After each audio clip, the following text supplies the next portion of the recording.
Hi, this is Kevin Trainer, and I'd like to welcome you to my tutorial video on installing Eclipse on Windows. So this tutorial comes after the one in which we install Java 8. So if you haven't done that, please go find that tutorial, run the Java 8 install, and then come back and join us. So I'm recording this in the summer of 2016, and here are the versions of things I have. First, I'm using Windows 7 64-bit, and I apologize for those who are working on Windows 8.1 and Windows 10, but unfortunately I've not succeeded in getting to those yet. I run these as a virtual machine on my Mac. But I think that the installations should be pretty similar, and I'm hoping that you'll find them useful. So I'm going to go to Control Panel and just take a look at System and Security. And we're going to find out that I'm running Windows 7 Professional Service Pack 1. Okay, so that's what I have installed here. All right, we also have Java 8 installed. All right, now I'm going to tell you that I'm not a big fan of Internet Explorer, and of course even Microsoft is not a fan of Internet Explorer because they've replaced it. But I'm gonna decide that before we start to download stuff, let's go download a copy of Firefox. Okay, so I just did a search for Firefox, and Mozilla Firefox looks like a sufficiently authoritative party for that. Free download. So let's click on free download. Okay, and say, do I want to save it? Okay, let's save it. Sure. Let's do a save as to make sure that it winds up in downloads. So point it to downloads and do a save as. So it says that it downloaded the stub, which means it's not everything we need. And you can see that we already have the installer here for Java. That's already done. So let's double click on the setup stub and run it. Say yes, it's okay to run it. Make it my default browser. Sounds good.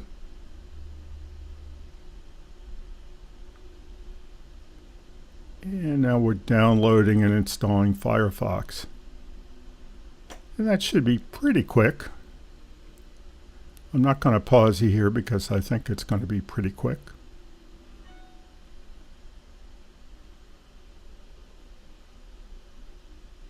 Famous last words.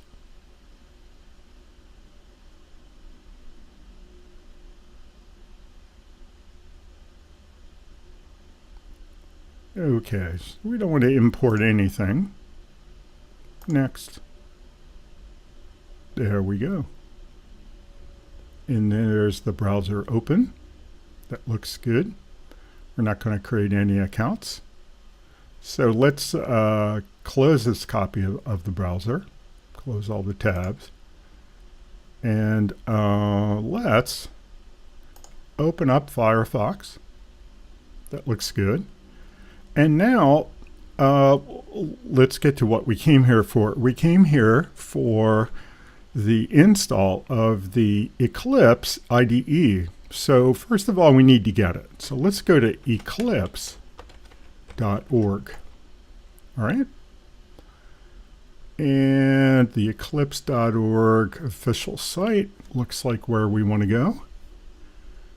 And here we have IDE and tools. I'm going to think that we can click on IDE and tools. IDE stands for Integrated Development Environment. We have a download button. That's looking pretty familiar. Let's click on download. Okay. And we can see that there are several versions of things. Well, it's important to me that we get a proper installer to install this. And I happen to know from having done this tutorial on Mac OS X that you can get that done pretty well by going over to the right-hand side here and clicking on Install Guide. Okay? And there are two late versions of it. Turns out that when I'm recording this, which is the middle of May, which is the beginning of my summer season, Eclipse 4.6 Neon is not released yet, not fully released. And so we're going to have to go with Eclipse 4.5 Mars, which is almost a year old, but tried and true. So we're going to click on Eclipse 4.5 Mars and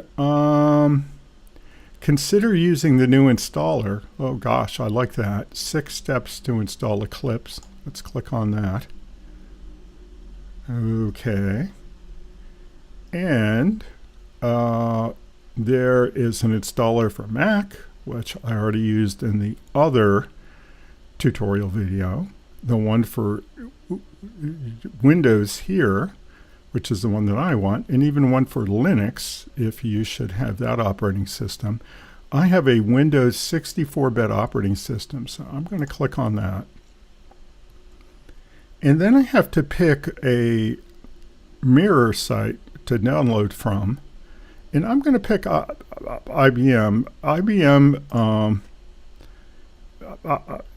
IBM invented Eclipse, and they've been a big supporter ever since. So I'm going to think that that's going to be a good site to download from. And now I've got another download link for Windows 64-bit, and I'm going to download it. Would I like to save the file? Sure, I'd like to save the file. And it's downloading a modest size file because, again, it's an installer. It's not the application itself. So show all downloads. Okay, I'll do that. And here we have, interestingly, this has gone into the downloads directory for Firefox, so it's not with the other downloads, but that's no big deal. And let's double click on that. It's an executable file.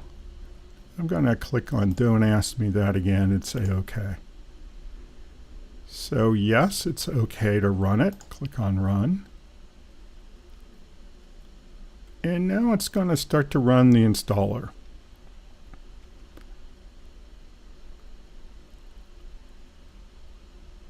Okay, now which version do we want?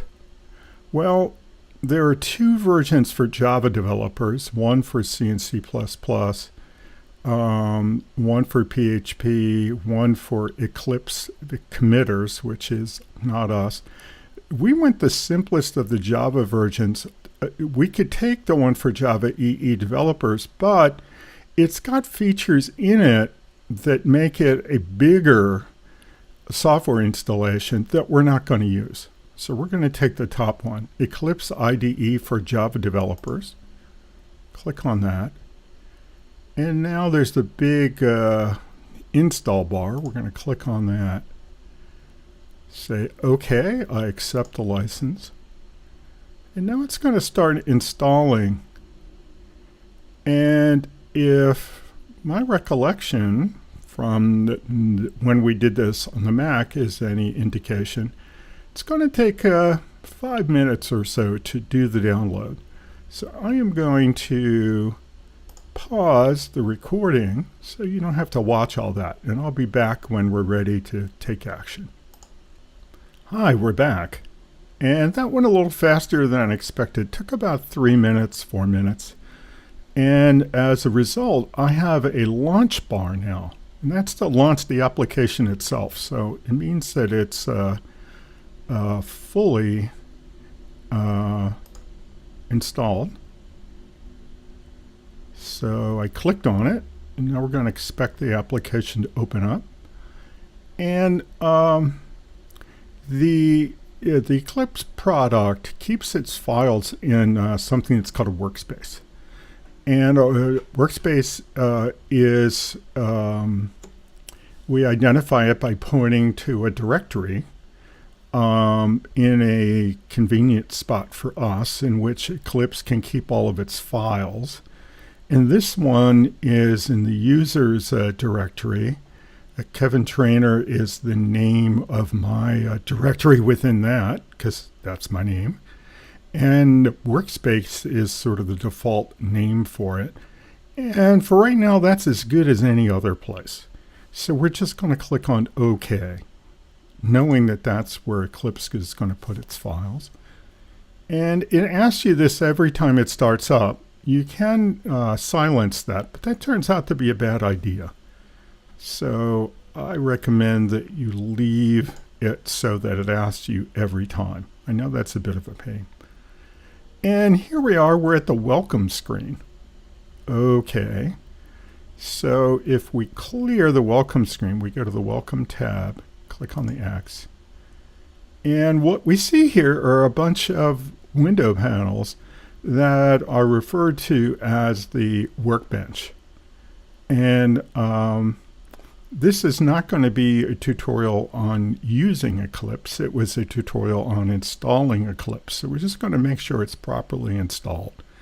So we're going to go and make sure that that works. So for right now, we're just going to go to the upper right-hand corner of that window and close it. It always asks you if you want to exit. And this is because Eclipse is a pretty big Java application. And on slower machines, it can take a while to load. So even though this is kind of a rude thing for most, they ask you each time that you say to close it, because what if you're accidentally closing just one more window and then you're going to have to start up Eclipse all over again. On my machine, there's really no great hardship. Okay. So I could probably silence this, but I typically don't, because I want students to be aware that this is a feature that's there. So I'm not going to silence it. I'm going to say OK. And then that's going to go away. So let's close up the windows I have. And let's confirm I have this properly installed. Say OK. I don't want it to warn me when I close multiple tabs. Okay. All right. So where would I find this? Well, for right now, I'm just going to find it with the rest of my application. So I'm going to go over to the Start icon, go to All Programs. There's a group for Eclipse. That looks good. Eclipse Java Mars. I'm going to start it up. And again, it's going to prompt me for the workspace. Because of the fact that we may want to work with a number of workspaces over,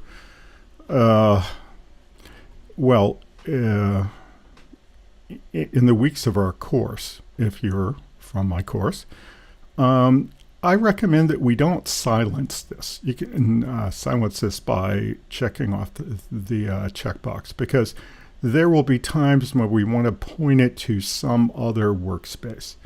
So just click OK and be tolerant.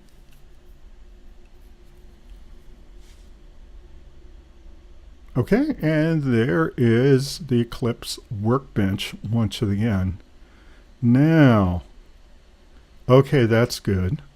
But that was a lot of work to get that to fire up. What if we wanted a nice way to start it up? Well, on Windows 7, the way that you do this is you can click here. You can go to All Programs. you can click and open the group for Eclipse. And then if you click on the program, Eclipse Java Mars, we can choose Pin to Taskbar. And now we have an Eclipse icon that's always in the taskbar, because we're going to be using this a lot. And now when we want to fire up Eclipse, we can just click the taskbar, confirm that we want to use that workspace. It's going to open up the Eclipse workbench for us. And there we are. And we're all ready to go. So there shall be other tutorials to get you ready. But that's it for the install. And I'm going to say bye for now. Bye-bye.